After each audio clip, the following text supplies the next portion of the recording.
Monday morning. I'm Greg Bishop. It is Bishop on Air, and we've got a lot to get to.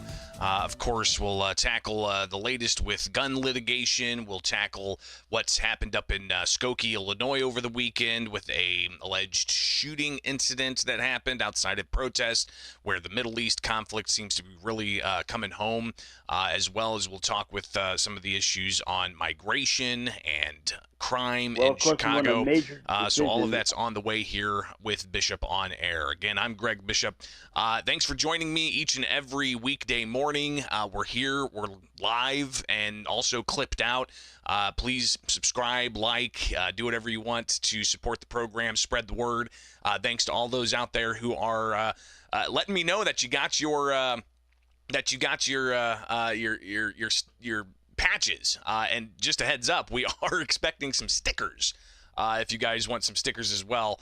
Plus, Megan, my wife, has gotten some samples of sorts of different types of apparel that we may be able to offer as well. So if you're interested in merchandise, hey, I mean, it's a way to support the show. I'm not going to, get rich off it or anything like that, but you can definitely show off your support for the reporting that we do here with Bishop on Air. Again, follow me on X, formerly known as Twitter. Follow me on Facebook, YouTube, and elsewhere. Just search Bishop on Air, and we can connect that way. All right, so stay tuned. We'll share with you the latest in litigation against gun bans here in just moments with Bishop on Air. Hey!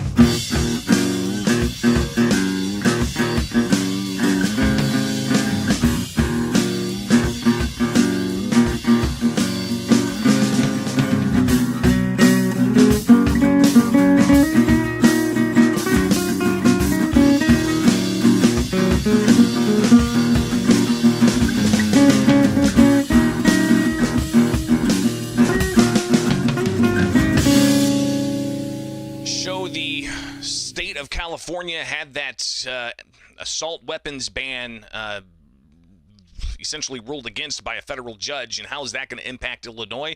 Well, I talked with Alan Gottlieb. He is the founder of the Second Amendment Foundation, who's also a plaintiff in the Illinois case, and he says that the challenge out of California is good news for Illinois' case, where, of course, California judge in the Southern District said that the gun ban in that state is unconstitutional, but put a stay, self-imposed stay on that ruling for 10 days while the state of California appealed, and they did appeal. But what is happening now in the Northern District of Illinois and the Southern District of Illinois with the cases pending in the 7th Circuit Court of Appeals, you've got plaintiffs who have filed a supplemental authority to say, hey, 7th Circuit Court of Appeals, look over at the Southern District of Illinois and what's happened there with Judge Benitez saying that the gun ban is unconstitutional, issuing a permanent injunction, not a preliminary injunction, a permanent injunction. And this is a case out of California that started way back in 2019. And one of the plaintiffs in that case is the Second Amendment Foundation, and I connected with Alan Gottlieb. He is from the Second Amendment Foundation, the founder of the Second Amendment Foundation, and he shared with me his reaction on Friday. Well, of course, we won a major decision knocking down California's so-called assault weapon ban as being unconstitutional. Obviously, the state has already filed notice that they're going to appeal, and it'll go up to the appeals court. What's interesting is that this case has already been there once before. We won this with the same judge a few years ago.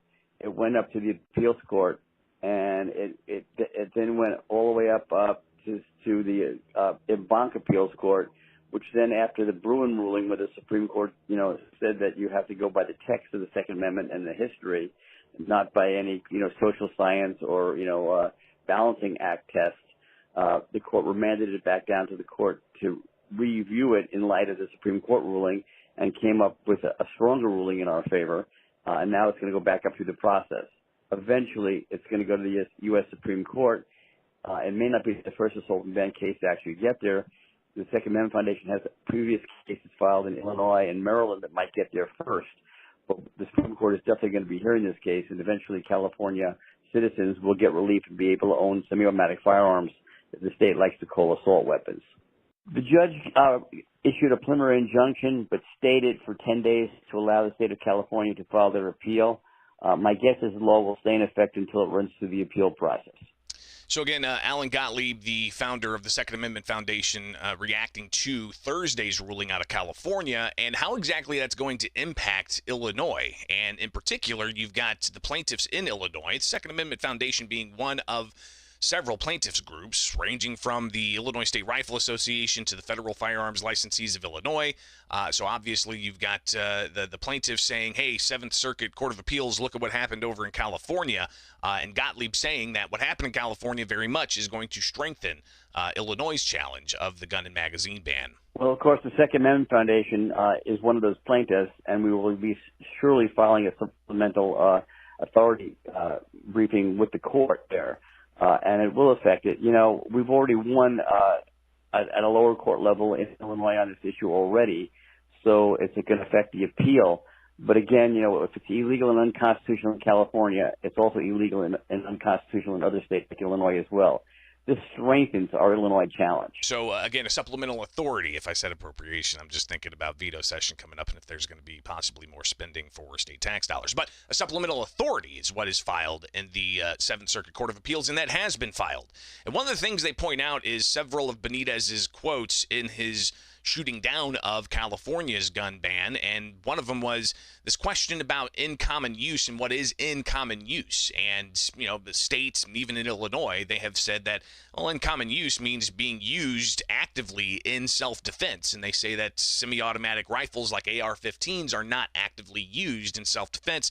But Judge Benitez said something to the effect of that using a firearm that's underneath the bed is still in use for self-defense even when the night is quiet. And that's an interesting perspective. So, again, the Seventh Circuit Court of Appeals being asked, and they did indeed, plaintiffs filed that supplemental authority on Friday to have the Seventh Circuit Court of Appeals review the Southern District of California and Judge Benitez's ruling against that state's gun ban.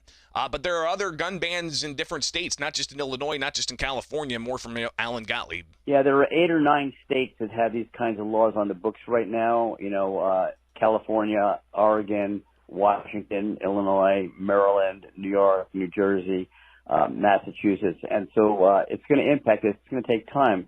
And like I tell gun owners and gun rights supporters, you got to be a little patient. The court system just doesn't work that quickly overnight. Eventually, we are going to win this case. It's going to go to the U.S. Supreme Court, and the so-called assault bans of commonly owned firearms that are not dangerous and unusual, those laws are going to get struck down, and people are going to be able to continue to own those firearms.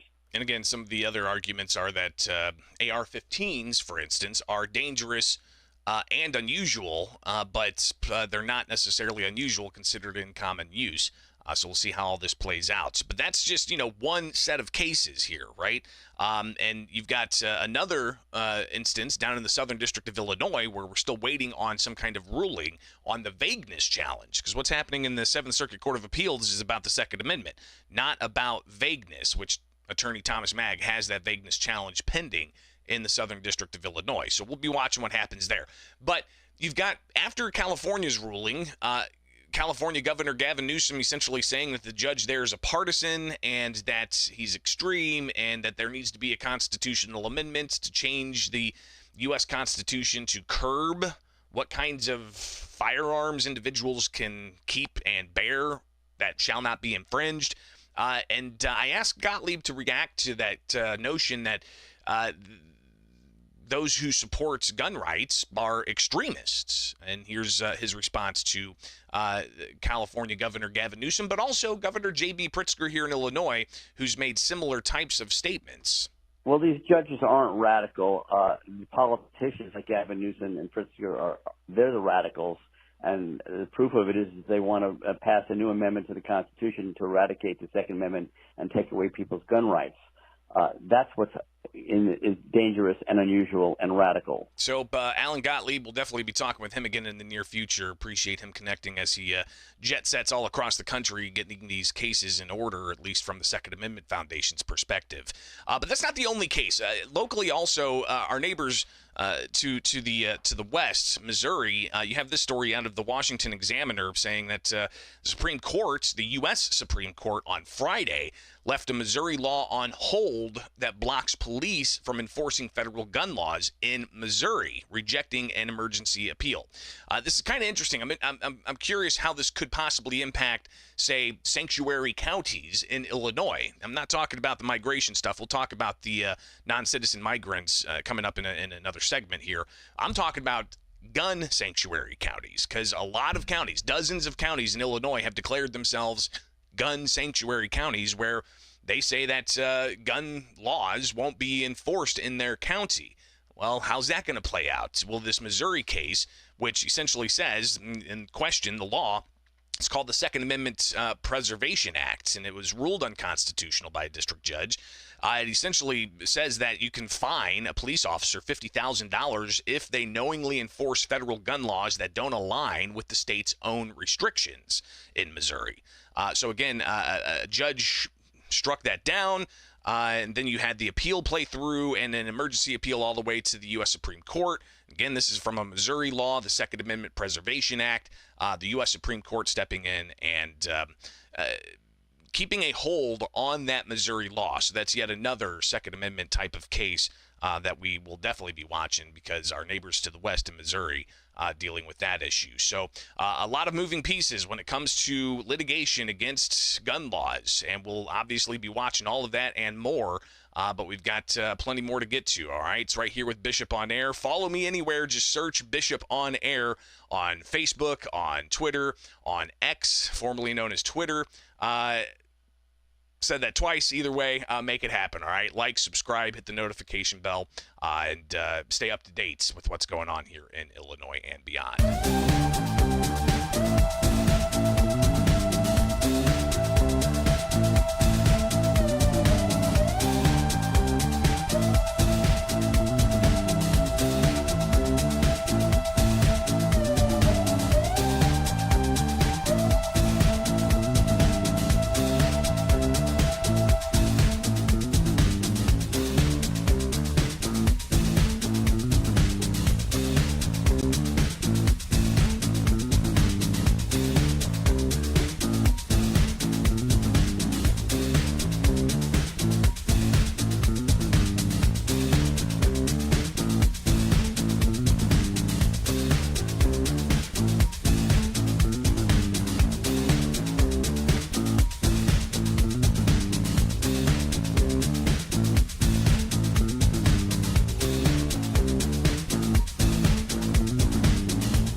Conflict in the Middle East making its way to Illinois. A couple of headlines here that will definitely spark your interest. Number one, you've got the hostages that were of Illinois in Israel. They were released, and this is obviously something that has a lot of people's attention over the weekend. This more and more coming out about what had happened with that particular case. And you've got the release of these hostages, Natalie and Judith Ronan. They were released after being held hostage for several days in Gaza. And it's fascinating to see how all that played out, and being the two American hostages held by Hamas militants in Gaza being released.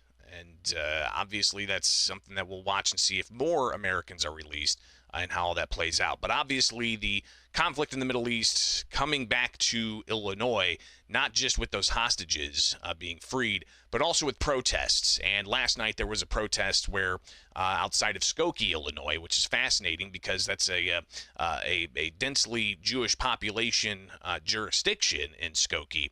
But you've got some headlines here and various different instances of violence that erupted, where video being shared on social media shows one individual who is in a vehicle trying to drive and drove by this group of Palestinian protesters who were protesting Israel.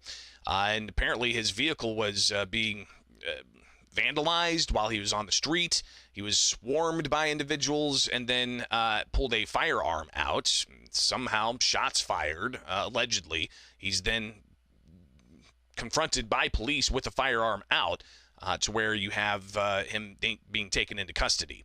So clearly the videos that are being shared over the weekend, a heightened sense of awareness.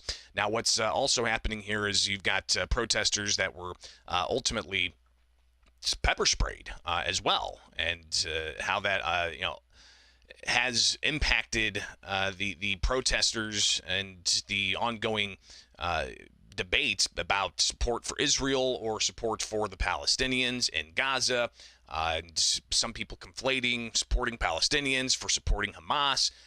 Conversely, others saying that Israel trying to defend herself is leading to war crimes and the like. So clearly there's ongoing consternation around all of that. But gunshots fired at a pro-Palestinian counter-protest for a Solidarity for Israel rally in Skokie. Protesters pepper sprayed, but also, again, alleged shots fired in that case. Police continue the investigation there. So this is, I think we're going to see more of, not just in Chicago, but even here in Illinois' capital, Springfield. Over the weekend, there were reportedly dozens of people rallying in support of Palestinians here in Springfield. Could we see more of that inside the Illinois state capitol when they come in for veto session? A question that we'll definitely be asking and seeing how that transpires when it comes to the Middle East conflict coming home to Illinois. But a lot of different headlines on that front, obviously, over the weekend with the protests that erupted and alleged shots fired. So clearly there are some ongoing concerns for public safety in that whole conversation, in that whole space. And you do not want political violence. All types of political violence really does need to be condemned from all sides. So, again, that video, pretty alarming, and various circles on social media sharing the footage from what looks like a surveillance camera showing that individual being approached by police after his vehicle was attacked, and then he was swarmed by protesters, allegedly a shot fired. So that'll be a story we get a lot more updates on. And Governor J.B. Pritzker today is actually going to be taking part in a organization's support for Arab Americans. So there's Governor J.B. Pritzker is going to be taking part in with a number of other elected officials to stand with those who are of Arab descent as well, so that we can, obviously see a somewhat of a bipartisan, and I'm not talking Republican Democrat, I'm talking Israel Palestinian. So I think that show of solidarity, I guess, in a way, is going to be a message today from Governor J.B. Pritzker after he also attended last week rallies in support of Israel. So we'll be watching that for today to see ultimately what happens. So a lot happening with the Middle East situation seeming to find its way to Illinois. Another situation we'll keep close tabs on. It is Bishop on Air. Stay tuned. We've got a conversation with William Kelly coming up. Talked with him just moments ago about crime in Chicago, but also migrants in Chicago. Plus, we've got to talk with the situation of growing migrant health care costs, and State Senator Chapin Rose and State Representative Adam Niemerg sharing their thoughts about that. So stay tuned. That's coming up here with Bishop on Air.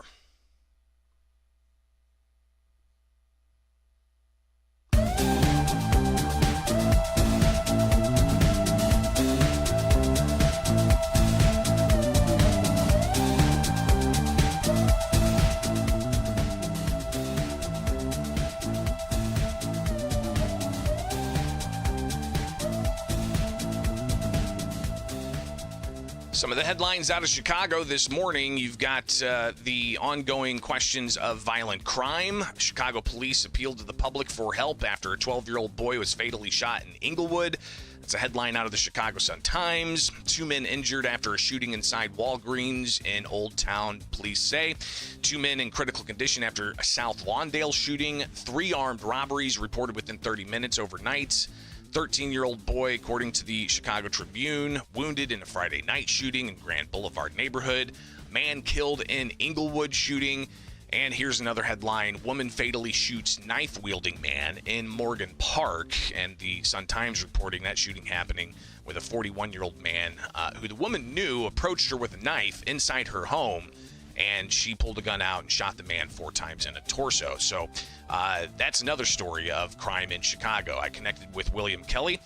He, of course, is a reporter out of Chicago, where he shared his thoughts on what exactly is going on in the city of Chicago when it comes to violent crime. But we also talk about the ongoing migrant situation, where you've got the base camp tents being protested by locals in that region, where they're setting up a base camp. Here's William Kelly. Well, God bless you, Greg. Thank you for having me.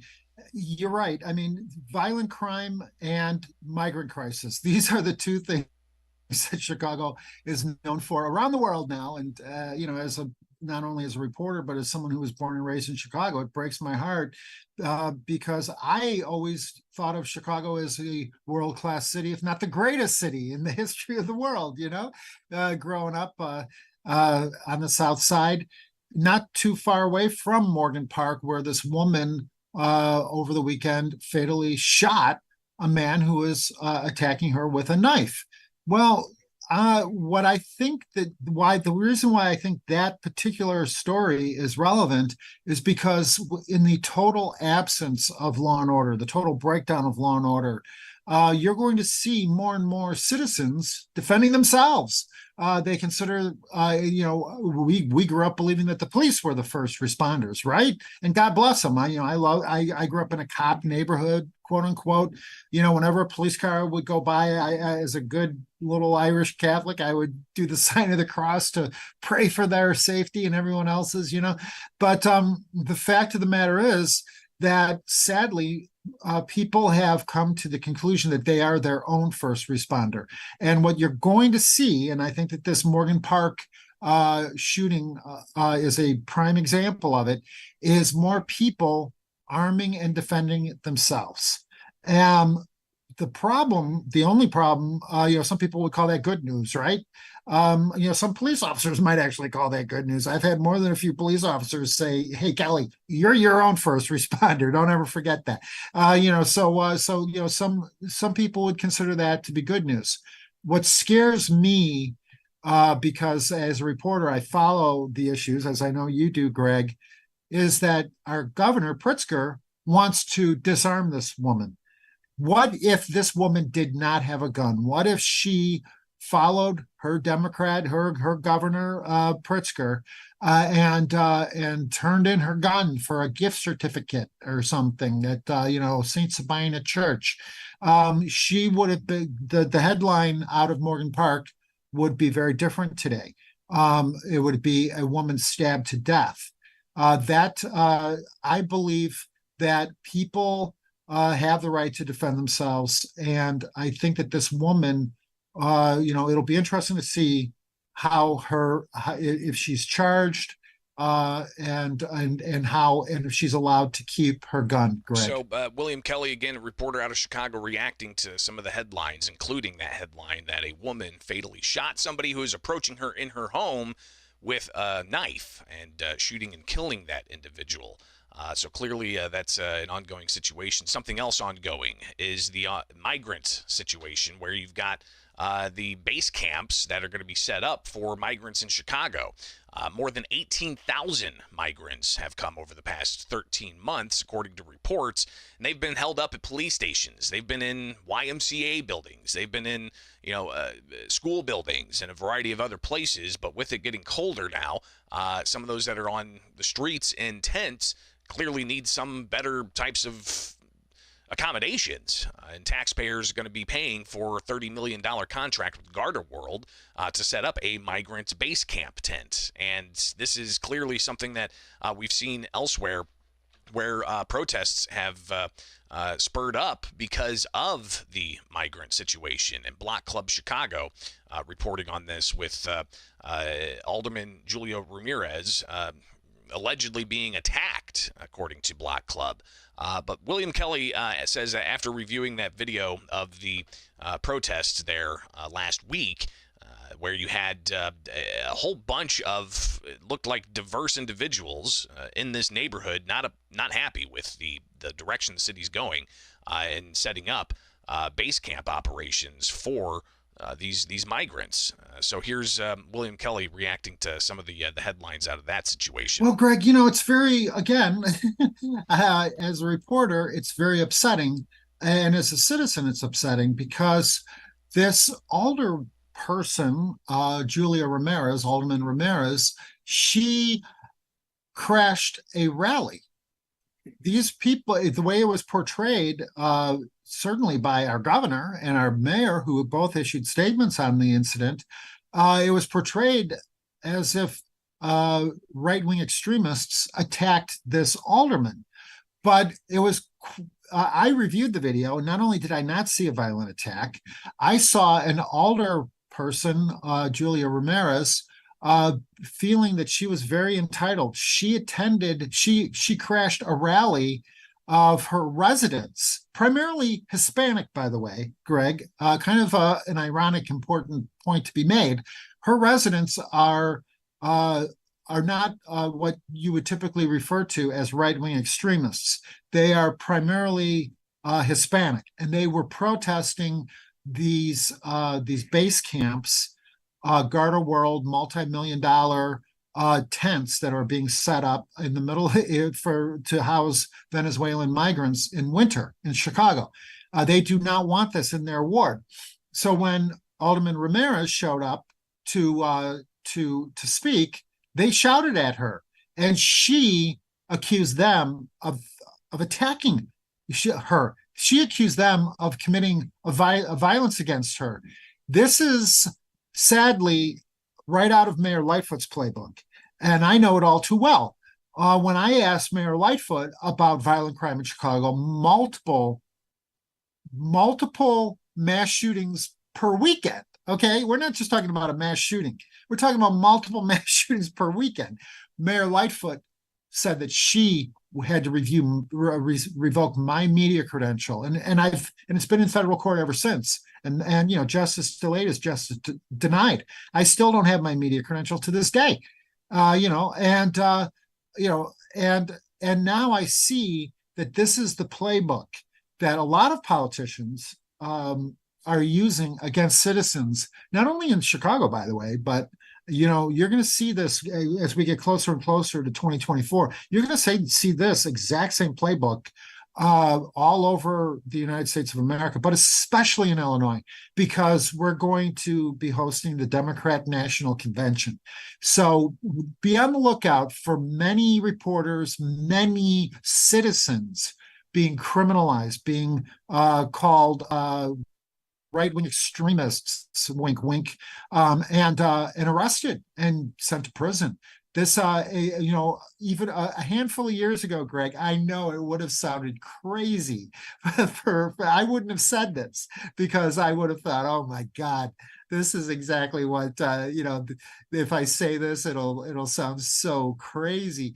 But no, it is literally happening in the city of Chicago. Alderman Ramirez is accusing her own Hispanic residents, the people who voted for her, of being right-wing extremists and trying to get them charged with violent attacks against her. When the video shows, the video, and this is why I video whenever I go and do any interviews with anybody. The camera is always rolling.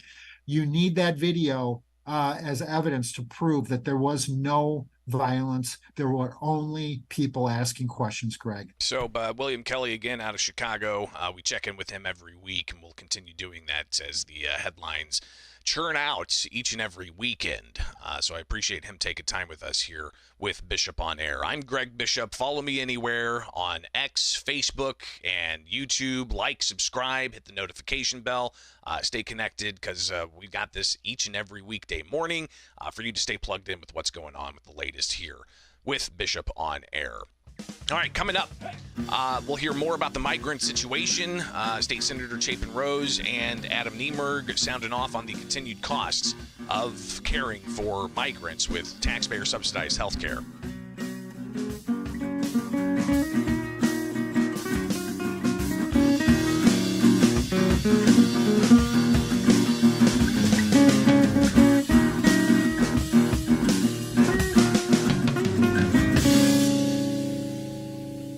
$550 million is what the state of Illinois has set aside for migrant health care that's fully subsidized by taxpayers, but that cost is growing, and it's growing to the point where November 6th, the governor is actually going to be suspending the new enrollees for non-citizens in Illinois to register and get on that taxpayer-subsidized health care coverage.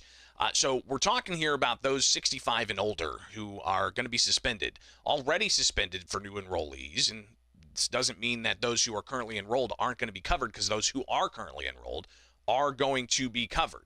But you've got the question of how much this is all costing, because if you recall, 2020 migrant health care, taxpayer subsidized migrant health care enacted, and it was for 65 and older. 2022, they expanded that even more for those 42 and older, and the cost was only said to be, several hundred or several $1 million, but then it ballooned into several hundreds of millions of dollars, to the point where the projected cost was $1 billion. Well, the governor, for the new budget that started July 1st, he said that they're going to suspend those enrolling over the age of 42, and that the co-pays would be implemented to help save some money. And if the 65 and up program hit a threshold of $16,500, they'd have to suspend future enrollees there. Well, here we are now 4 months into the fiscal year, and they've already announced they're going to have to suspend the 65 and older crowd from enrolling because they're going to reach that cap of $16,500.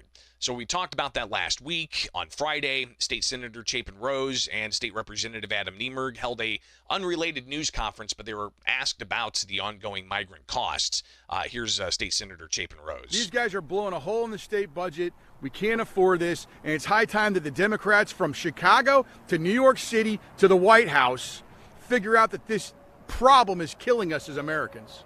Let me just start off with the fact that I think it's despicable that Governor Pritzker has diverted money that was intended for the working poor and homeless who are citizens of the state of Illinois to be used to house themselves and their families, and that's now being diverted. I mean, look, working poor are paying taxes. That was money intended for them to stay in their house so they don't become homeless.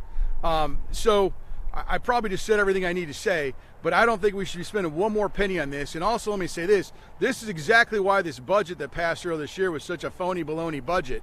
You had a $1.2 billion spend projected in Medicaid for migrants, right? And they only allocated $650 million of the 1.2. So right off the top, you have $500 million, and the governor says, trust me, I'll manage it. Well, that trust only worked till September when he said, hey, everybody, we're going to take copays. Never mind, we're not giving anybody copays anymore if you're indigent. Never mind the fact that everybody here, when you go to the hospital, you got to pay your copay. But if you're somehow an illegal alien, you don't have to pay a copay.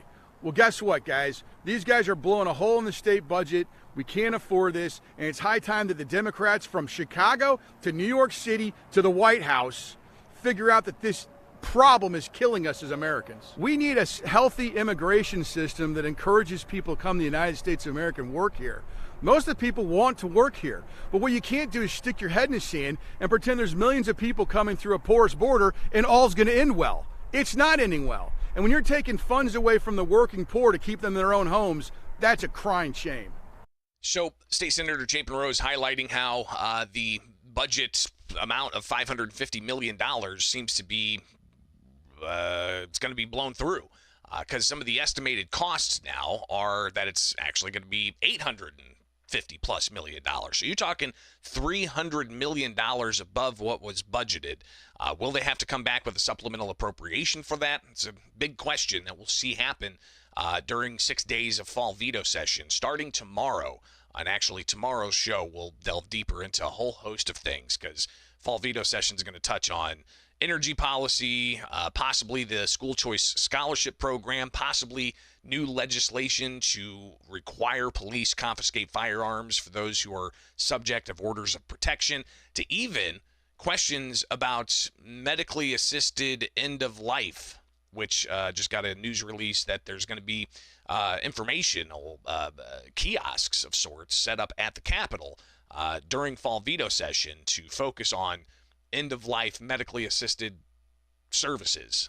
So what exactly that'll be all about, we'll see. But just some of the things that could come up during fall veto session, including the possibility, even though the governor and the Speaker of the House have said that they don't anticipate a supplemental appropriation during fall veto session with the suspension of the 65 and up migrants for taxpayer subsidized healthcare costs and the projection that it's going to be possibly $300 million over budget. We're only 4 months into the fiscal year.